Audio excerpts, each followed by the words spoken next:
মানে আমি যা শুনছি সব সত্যি? তুমি আসলেই বিয়া করে ফেলাইলা কাজল?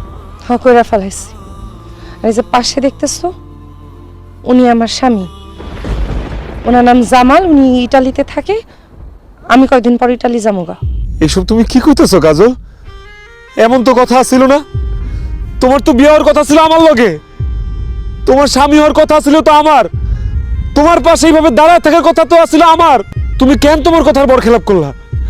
তুমি কেন আমার লগে বেমানি করলা? আমার ভালোবাসার লগে বেমানি করলা কেন? তুমি আমারে বিয়া না করে এই লোকটারে বিয়া করলা। কারণ তুমি একটা গরিব। তোমার লগে যদি আমার বিয়ে হইতো তাহলে 2 মুঠ ভাতও তুমি আমারে খাওয়াইতে পারতা না। তোমার মতো একটা ফকিনি পোলার সাথে প্রেম করা যায়, বিয়ে করা যায় না। কি কইলা? আমি ফকিন্নির পোলা, আমার মতো ফকিন্নির পোলার লগে প্রেম করা যায়, বিয়া করা যায় না? তাহলে কেন তুমি আমার ভালোবাসলা?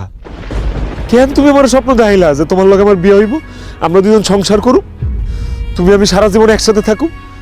কেন তুমি আমার এরকম আশা দিলা কও? আশা দিছি, ভুল করছি, তখন বুঝি নাই, এখন বুঝছি।